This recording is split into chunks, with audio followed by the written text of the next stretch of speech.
Hi there. I want to thank everyone very much on behalf of the BPF and CBRE for joining us today. I want to introduce myself. I'm Emily Hughes. I'm a project manager at CBRE and I'm the corporate contact for Scotland. I am kindly joined by McGill and Sarah Hagen of CBRE, who are going to present this market analysis to us today. So thank you very much, and to the BPF for organising. It's greatly appreciated. So just some housekeeping rules. We'll do some Q&A towards the end, but please, by all means, feel free to submit them via the Q&A function and throughout the call, and we will answer them at the end. So without further ado, Michael, I'll pass over to you. So thank you very much, everyone. Great, thank you very much, Emily. Good afternoon to everybody tuning in. Let me just share my screen and we can get started. So my name is Michael McGill. I work in the residential research team at CBRE. And over the next 20 to 25 minutes, I'm just going to deliver a bit of a market overview presentation to, I guess, set the context and set the scene with regards to what's going on in the economy and, of course, what's going on in the residential market as well. So just a very quick agenda so you know what to expect. I've got just one singular slide on the economic outlook for the rest of 2024, and then I will dive into the residential market, splitting out the sales and rental markets individually.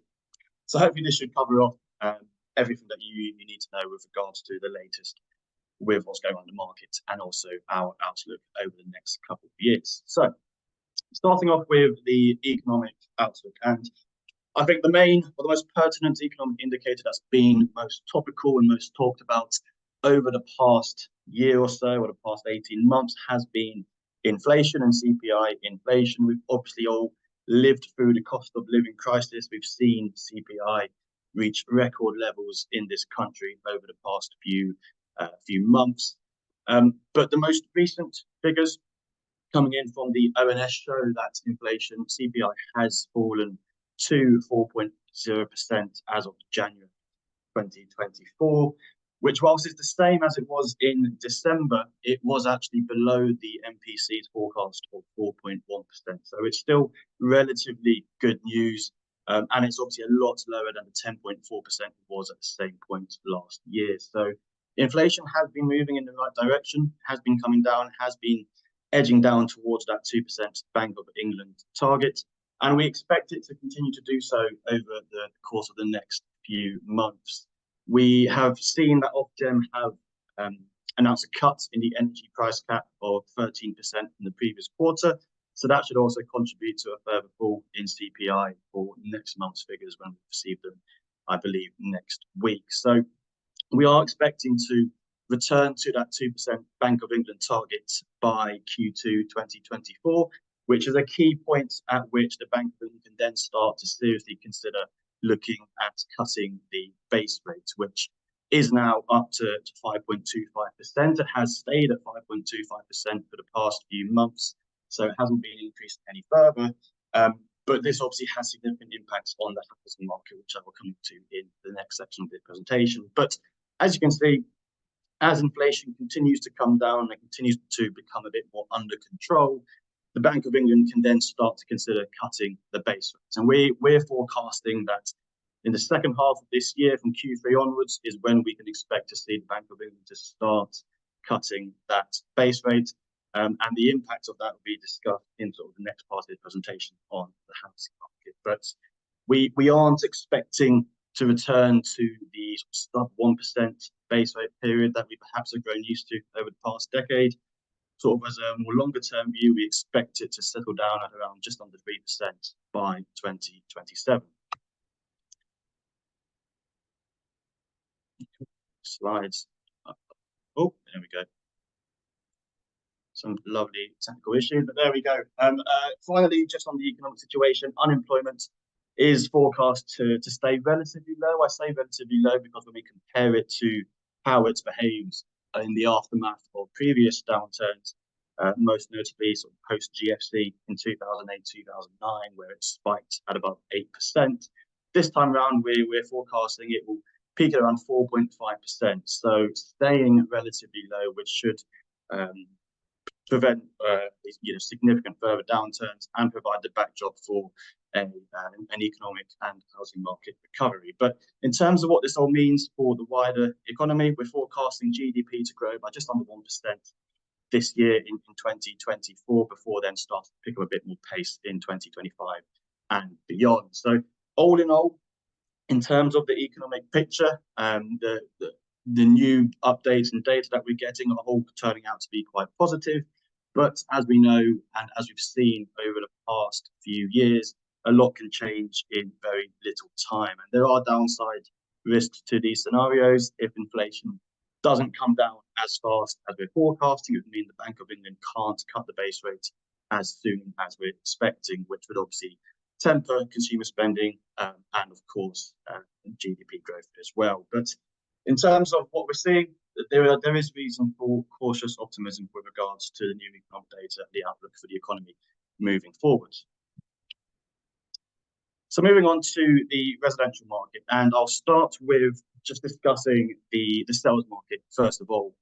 Just first of all, by looking at transaction volumes and specifically mortgage approvals, which is what each of these individual bars are showing on this chart. Each of them are showing a month's worth of mortgage approvals, and we have the long run average going across in the line in the middle of this chart. But as you can see, since September of 2022, which is when Liz Truss announced her mini budget, we've seen a significant drop off in mortgage approvals. They've been below the long run average for the entirety of that period. And over the course of 2023, we saw an average of 48,000 mortgage approvals each month, which is well below the 62,000 long run average. Perhaps what's more positive is if you look at the last sort of 6 months or 5 months with regards to the number of mortgage approvals, they have been picking up slowly but surely. In January, we saw 55,000 mortgage approvals, which was the highest it's been in 15 months, and also marked 4 consecutive months of month-on-month increases with regards to the number of mortgage approvals. So transaction activity is picking up. It's still below the long-run average, as you can see, by about 10%, but it is moving in the right direction. In terms of the types of buyers or different groups of buyers over the course of 2023 and how different buyer groups have reacted, this chart here is just looking at the rolling annual total of the number of sales by different buyer groups. And we've split them out by mortgaged groups, so first-time buyers, home movers, and buy-to-let purchasers using a mortgage, and then also cash buyers in the yellow line at the bottom there. But as you can see, the mortgage market, and which was also illustrated in the previous chart, but across the mortgage market, all of these kind of buyers saw quite significant drop-offs in terms of the number of transactions last year. First-time buyers and home movers using a mortgage fell by 20 and 24% respectively. And buy-to-let mortgage buyers, which I'll come on to in a bit more detail in the rental section, but they saw an even larger drop-off last year in terms of transaction volumes by around 45%.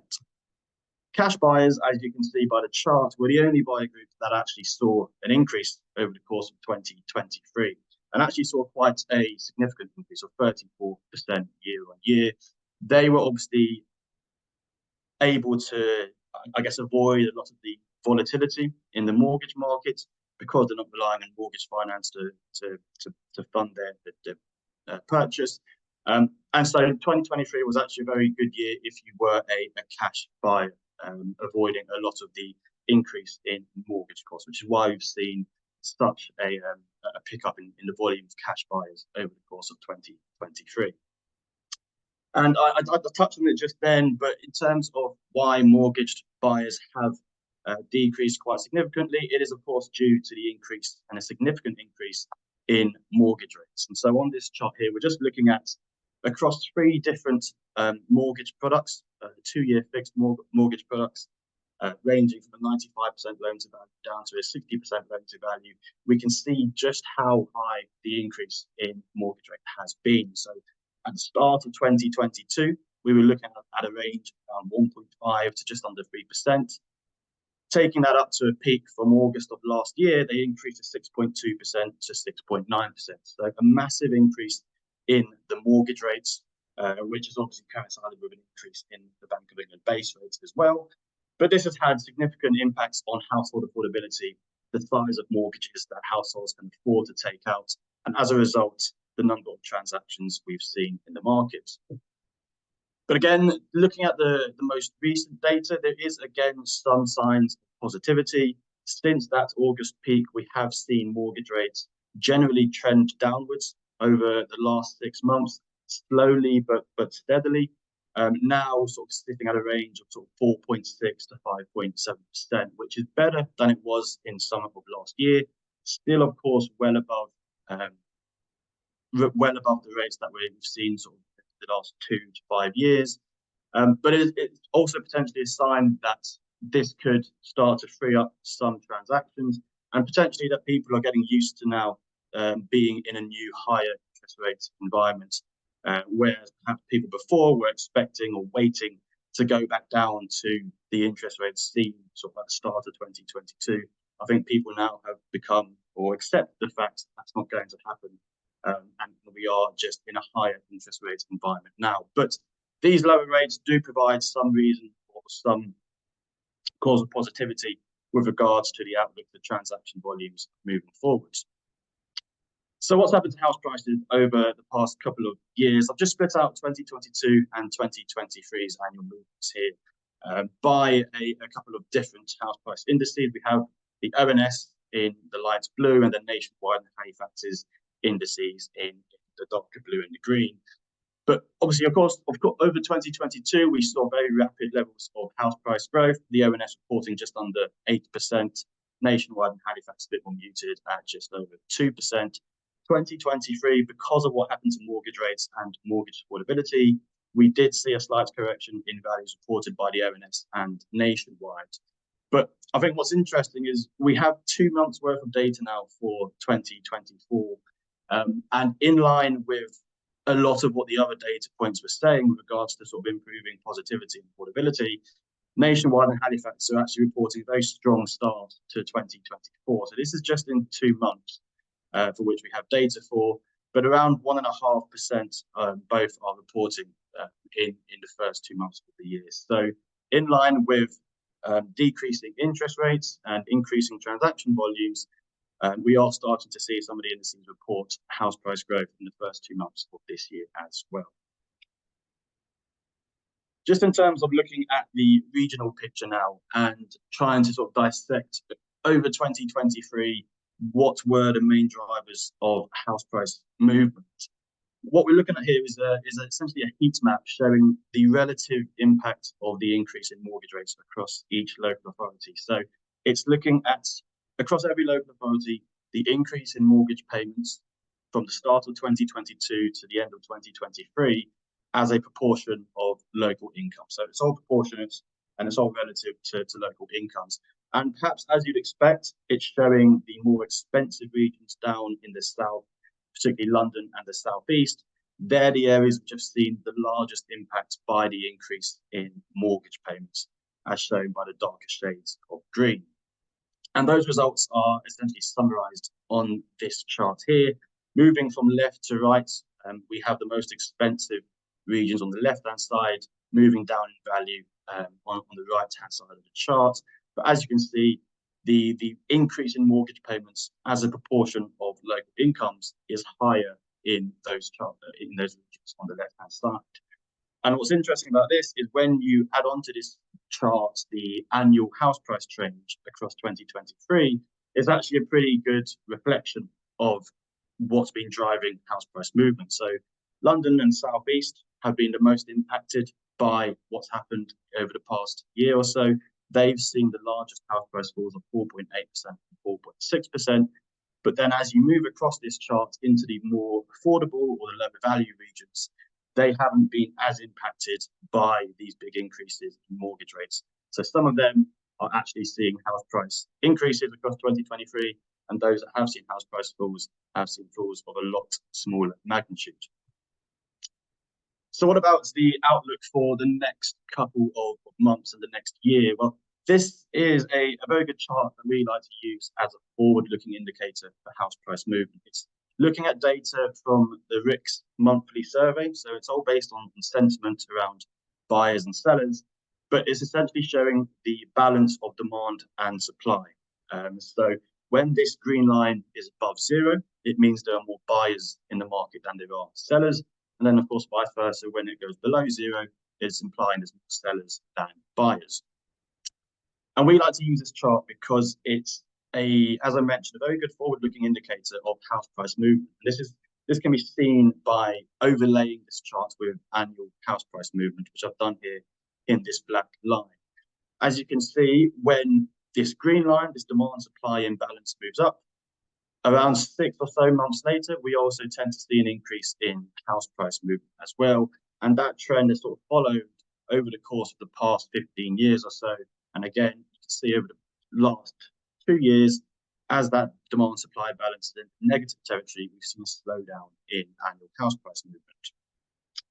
But if you look again at the most recent data, whilst we are still in negative territory with regard to that demand supply balance, it has been improving and has been slowly edging towards re-entering positive territory, which would suggest that whilst over the first half of this year, we may still see further price falls.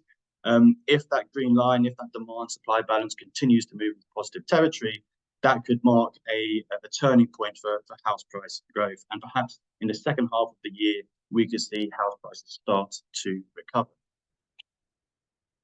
Of course, the key parts of that recovery will be down to what happens to mortgage rates. And we have done some work to forecast the future of mortgage rates over the next 5 years, looking at the relationship between mortgage rates and the swap rate, which has been a very close indicator in the past of how mortgages will be priced.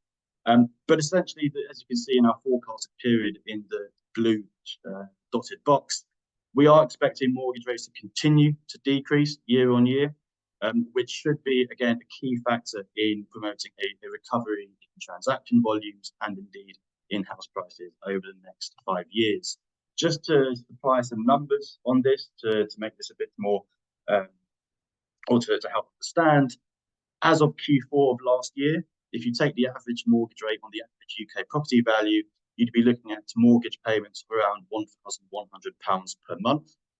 Just 1 year on, so at the end of this year, taking into account our forecast for house prices and mortgage rates, that could drop to £980 per month. So a decrease of around £140 each month. And that will obviously help bolster buyer budgets. It will mean they can take out larger mortgages, and it should stimulate demand in the housing market. And then just finishing off on a couple more of the RICS sentiment measures. But again, it looks like that 2024 has started off very well. So across the bottom there, you can see we're looking at buyer inquiries, sales instructions, sales expectations, and price expectations. Three of them have re-entered positive territory over the past couple of months. Price expectations is still in negative, but you can see that it has been moving upwards over the past 6 months or so. So it is moving in the right direction. I think the fact that sales instructions from February was so high is quite important. It's the highest that's been since October of 2020. And that would suggest a lot more stock is coming to the market now. And with buyer inquiries also in positive territory, this would suggest that there are more buyers in the market, there are more sellers in the market, so it creates a good environment for more transactions to start taking place, which, as we saw at the start of this presentation, has been or have been very muted over the past 2 years. So in terms of our forecast for the next 5 years with regards to house price growth, these are our UK house price forecasts over the next 5 years. So in 2024, we do expect still return a negative movement. These are based off the ONS indices, but a fall of just under 1% in 2024. And then 2025 and beyond is when we forecast the recovery to really start taking place, in line with inflation coming down to that 2% target, and also in line with the base rate continuing to be cut by the Bank of England. And so over the course of the 5-year period, this equates to a forecast growth of 15.5% across the UK. And so just a couple of boxes to summarise the sales market across the UK. 2023 was obviously a very difficult year, largely due to very stretched affordability in the mortgage market in particular. 2024 has been positive. Pretty much all of the data points that we are getting from the sales market look better than they were 6 months ago. But it is only 2 months worth of data, but the trends do look like they are improving. So cautious optimism, I would say, for the start of a recovery. But also worth mentioning that we are in a year now with a general election, and there will be eyes on the general election to see if there are any announcements with regards to the housing market, although they're not likely to have significant impacts in the short run, rather more of a restructuring of the housing market or potential home buying schemes that could make an impact over the course of the longer run. And just a touch on the spring budget, which was announced, I think, a couple of weeks ago, wasn't too much to talk about with regards to, I guess, the short-term outlook for the housing market from the spring budget. So moving on to the private rental sector, or the rental market in the UK. And I'm going to start by using the same data set from the RICS monthly survey, just looking at, again, the balance of demand and supply in the rental market this time. But as you can see, over the past 3 years, since sort of 2021, we've seen a massive spike in that imbalance. There's been a lot more rental demand than there has been rental supply, as you can see, but that has started to temper slightly. The past couple of months, we've seen that indicator come down to sort of pre-COVID levels, so we're re-entering a slightly more normal market in terms of the balance of demand and supply. But because of what we've seen over the past couple of years, we have seen record levels of rental growth. The two lines, the two blue lines on this chart now, the darker one, which hopefully you can make out, is from HomeLet, which track rental movements on new tenancies. That was showing a prolonged period of double-digit annual house price movement, but has come down now down to 7.5% in the year to Feb of 2024. So that's starting to slow. The ONS rental index, which tracks rental values across all tenancies, again has been touching record levels of annual movement, but it does appear to be plateauing now over the past couple of months. In terms of the regional split across for rental movement across the country, again here just splitting out the rental growth in the year to Feb 2024 versus the year to Feb 2023. Across the majority of regions, it has slowed. I think the stark change there, which you probably can already see, is what's happened in Greater London there. So this time last year, we were looking at annual rental growth of just over 12%. It's now come down to around 4 to 5% in Feb 24. So quite a significant slowdown in rental growth in London, far more so than any other region across the country. And it seems a lot of this is down to affordability pressures in the rental market. And this chart here is essentially showing the proportion of income that is spent on rent each month, splitting out Greater London versus the UK. And as you can see, in Greater London, as you'd expect, a greater proportion of income is being spent on rent, but it's at 40%, which is the highest it's ever been reported in this series. And whilst we saw this moving up, there was always a question about how high can this go? When are we going to touch the affordability ceiling in terms of how much tenants are willing to spend on rent or able to spend on rent? And the latest data could suggest that this is the ceiling. We are reaching, or we have reached, the ceiling of affordability, particularly in London, which is why we're starting to see a slowdown in London's rental growth. It's a similar story in the UK. Obviously, the proportion is slightly lower at 33%. But again, it looks like across the UK, this could also be touching that affordability ceiling, which is why we're starting to see rental growth slow. I think one of the issues with regards to the rental market is a lack of supply. And again, this was brought up slightly in the previous section, looking at mortgage buy-to-let buyers, which have seen a significant decrease in transaction numbers. But this chart here is quite stark in showing the cumulative change, or the cumulative decrease, if you like, in buy-to-let landlords in the market since 2016. Since 2016, they've been hit by a number of tax changes. They now have to pay additional stamp duty, and of course, mortgage rates have affected them as well, essentially making it a lot less profitable to be in the buy-to-let industry. As a result, we have seen continuously over the past 7 or 8 years, buy-to-let landlords leave the market. And each of these bars here is showing the cumulative change in the number of buy-to-let mortgages being redeemed.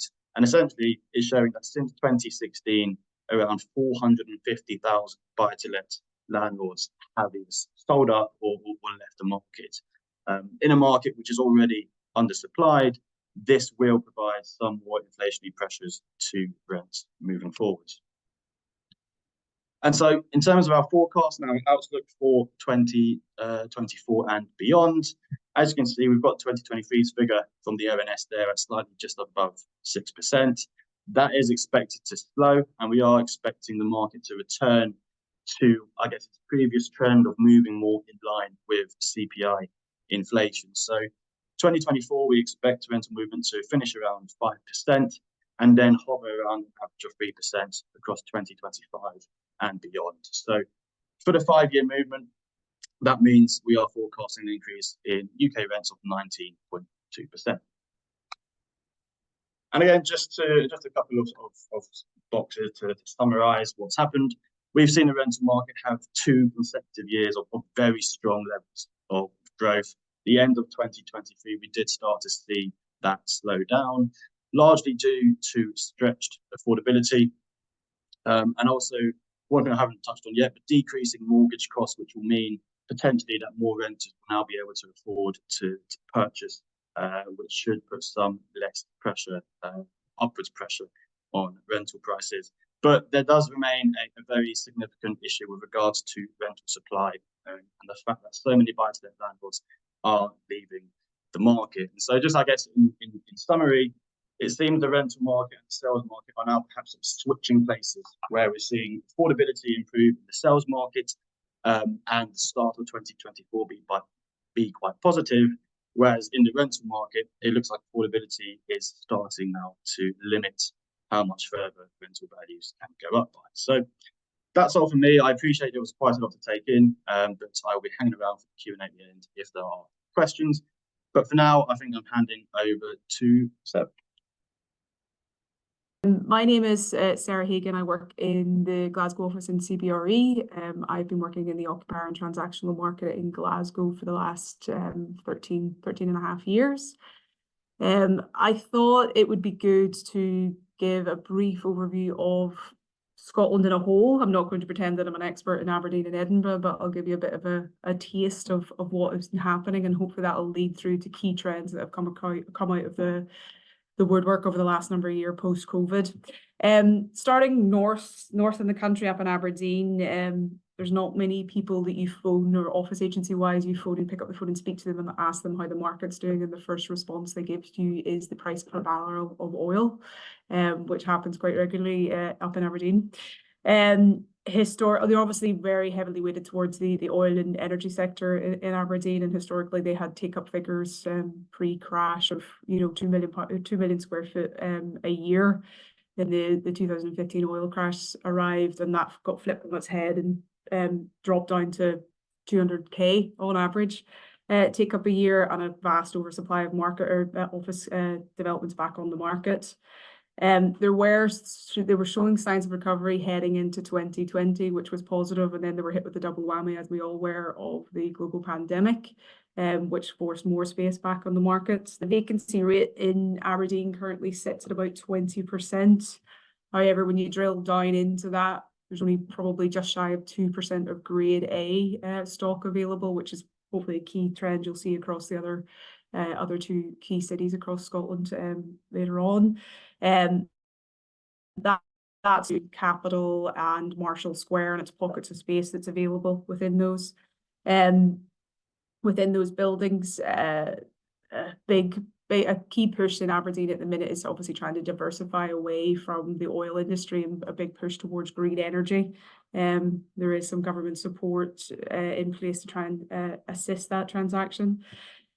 Interestingly, because of the oversupply of grade B stock and the level of demand in the market, there is no new build on site, and there is a strong push to try and repurpose the second-hand stock that's in the market to make sure it's ticking to ESG and occupier demand in that capacity. When you move down towards to our capital city, it's obviously a completely different offering. The physical attributes of Edinburgh are very different to Aberdeen and Glasgow. It is obviously a World Heritage Site. So that comes with its benefits and also a lot of physical constraints for development in the city. It is the biggest tourist hub in Scotland without a doubt, and has a great city centre living offering, which the other two cities don't.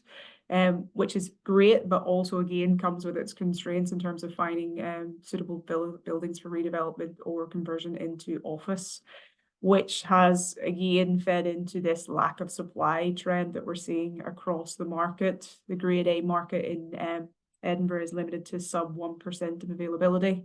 And throughout the global pandemic, that forced occupiers into a regear mentality. Whereby they kind of just have given themselves a couple of years to establish what their footprints will be in the long term, but also to sit and wait and to see what developments will come through that offer best-in-class alternative locations for them. Headline rent in Edinburgh is currently sitting at about £43 a square foot, although we are aware of pre-let deals that are being done at £45 a square foot plus. And hopefully that figure will head up towards 50 in the near future. There are only 3 schemes on site in Edinburgh just now. That is the 30 Semple Street, where they've just secured Hymans Robertson on a pre-let on the top 2 floors in there. That's a CBRE Global Investors building.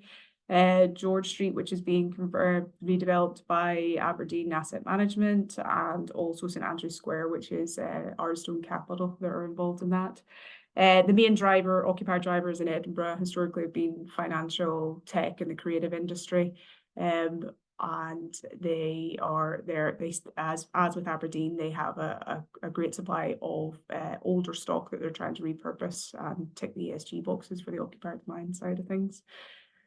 When we move across to Glasgow, we saved the best for last, as some would say. The physical attributes of Glasgow are significantly different than Edinburgh, although we do face challenges in terms of listed buildings. There was an architectural genius of putting a M8 ring road around Glasgow city centre a number of years ago, which has created an island city centre in Glasgow, which is bound on all 3 sides by the M8 and to the south by the Clyde River, outside riverfront.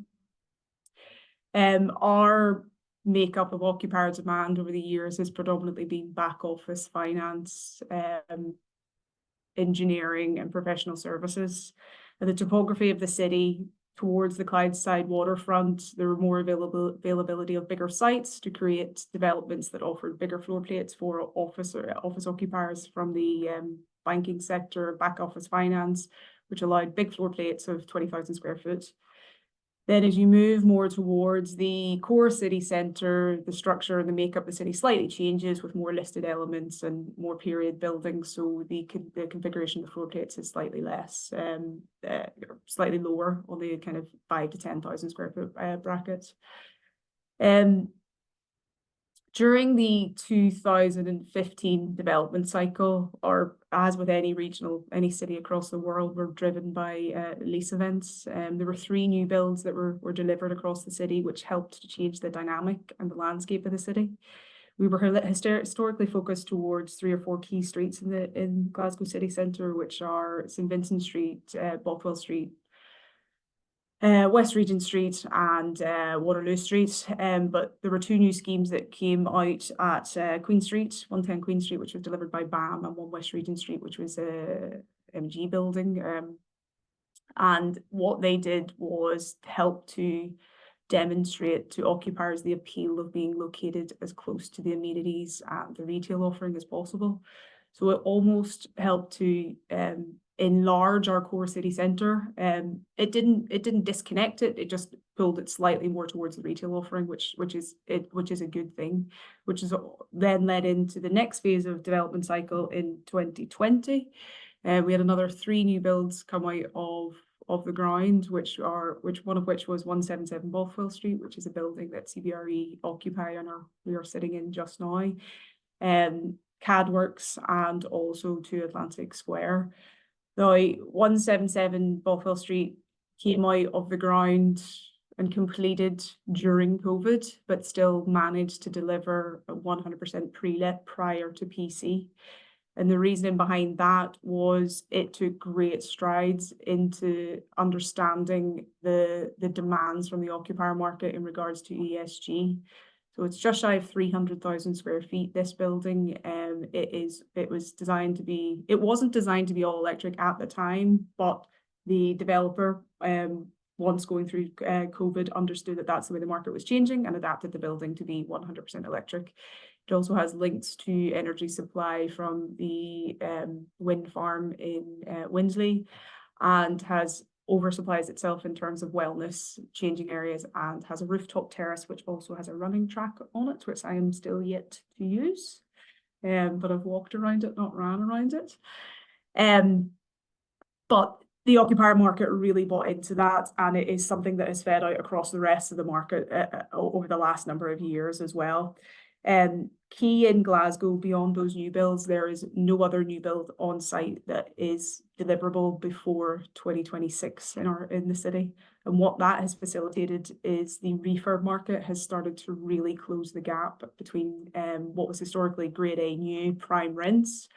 And now we've got 2 new builds that are coming out the ground, or 2 refurb schemes, sorry, that are coming to PC throughout this year, the middle stages of this year, that are delivering headline rents for the city at £39.50 and £40 a square foot. But like Aberdeen, like Edinburgh, our development pipeline beyond that is very limited, and that is a constraint in our market. There's a perfect storm that construction costs are obviously escalating, and there's showing no signs of calming down at any great rate. And we've got issues with obviously inflation and interest rates. So with that, we have an oversupply of grade B offering in our market as well, and that probably feeds quite nicely back into what Michael was talking about during his presentation. There are a lot of buildings across probably all 3 of these cities that are no longer fit for purpose as offices, and there should and there will be a great push towards trying to repurpose these for alternative use, which will feed into progressing the city for the better over the next number of years. Certainly in Glasgow, we have a undersupply of city centre living, which will, if we can get activated, and we were showing strides towards it with the BTR scheme that L&G had funded down at the Clyde side. It was probably one of the best performing assets, selling off every unit, I think, within 2 weeks of it being launched. But then it was capped because we have implemented a rental cap in Glasgow, which has given investors a wee bit of concern about long-term rental growth and demand. But if we can encourage more development in the city in that capacity, we get more people living in the city, we get more people wanting to come back and work in the city. And that encourages more landlords to focus on the city and actually develop schemes, which will then encourage occupiers to take best-in-class space, which also improves the rental capacity and the rental ability of rental growth across Glasgow city centre. Key trends that we've obviously picked up over the number of years is there's a flight to quality across all occupier size bands. It's almost created a 2-tier market in Glasgow. The upper end is delivering kind of top end facilities in terms of amenities on site and ticking all the ESG boxes. As you come down the floor plate size, the kind of sub 5,000 market across all 3 cities has performed incredibly well as occupiers tried to figure out what floor plate size they need a greater flexibility. And what we're seeing in that model is a lot of landlords are rolling their sleeves up and rolling out fully fitted options to appease cash flow concerns and to allow occupiers to move with a lesser time span than what they usually would have done previously. What we will see and what we're beginning to see off the back of that is these new refurbs and development schemes that are coming through will inherently have a significant proportion of flex built into them. And we're seeing a great number of flex operators picking up interest in Glasgow. And we think that that's a market that will continue to grow over the next number of years. I think to kind of wrap up what we're keen to see certainly in Glasgow is a more collegiate approach with Glasgow City Councils and the local authorities to improve our planning process, which will, if we can get that up to speed and give certainty to developers that they can get schemes off the ground, it just encourages more inward investment into Glasgow. So we're hoping that will change over the next number of years. And I think that's all from me, Emily.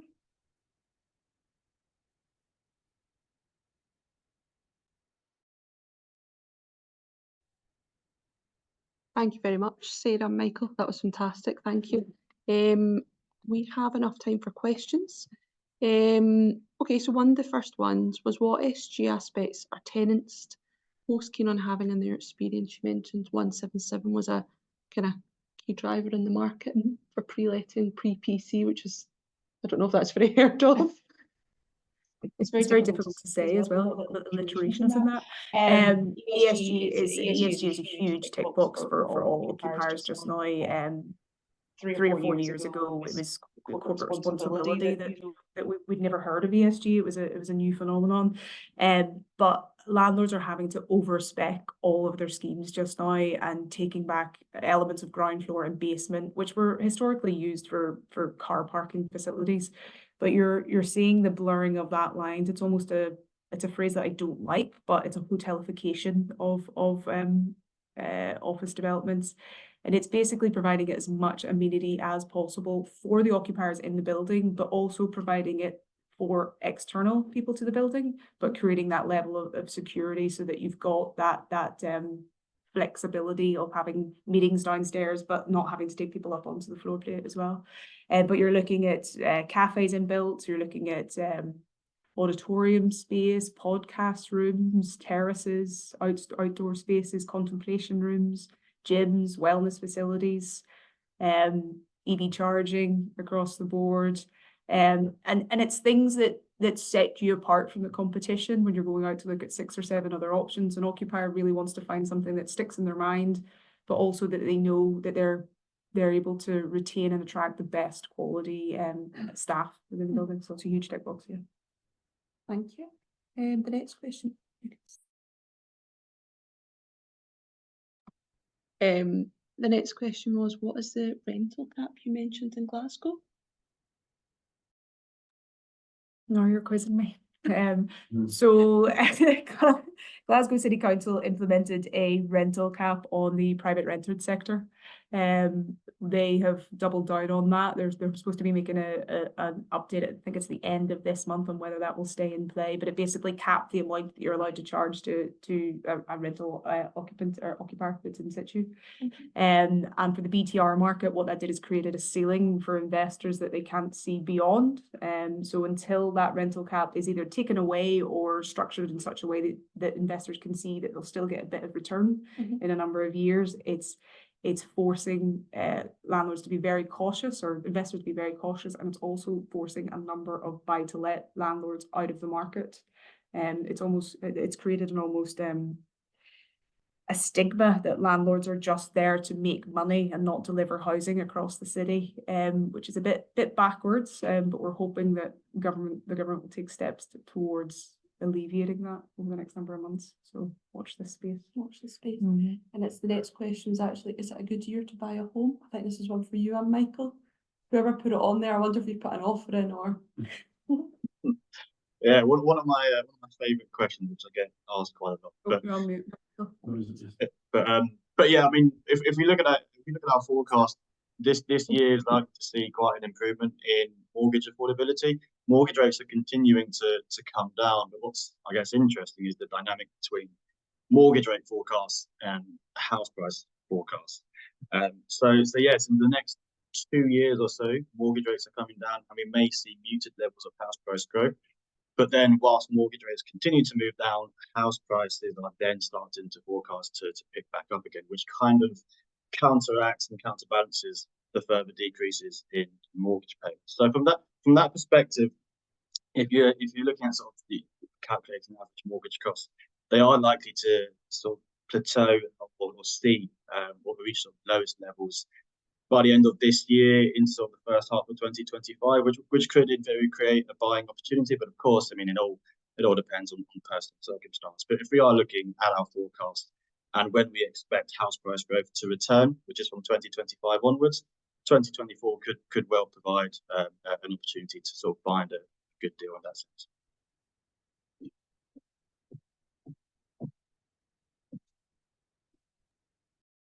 Thank you very much. Thank you very much, Michael. Oh, we've got one last question that just came in. Okay. Do you envisage that the Scottish Government will implement a minimum EPC rating for commercial properties? And if so, by what year will Grade B stock needed to be updated by? I think this is still going through consultation to align us more with the English regulations. I think we probably will see it at some stage. However, a lot of the buildings that are prime are already set up to meet those standards. Sorry, what was the second part of the question? And if so, by what year will Grade B stock need to be updated by? Is there a deadline? There's no deadline that they're working towards. There is consultation that may come into effect in 2028, but we've had no formal feedback from Scottish Government that that's going to happen. As I said, the majority of landlords are taking steps towards bettering their building in order to facilitate that rental growth. So mindful landlords should probably be looking at it already, and if they haven't, they should maybe look at alternative uses and a different angle for the building if that's another avenue to explore. But nothing has been set in stone for Scotland just yet. Okay, thank you very much. Okay, well, if there's no further questions, again, thank you very much to our speakers, Sarah and Michael and the BPF for organising. So it's been great. If there's any questions that come after, please feel free to message myself. I'll put my email in the chat function, or the BPF will direct you. So yes, there'll be plenty of more events to come. So please keep an eye out on LinkedIn and on the BPF website. So thank you again.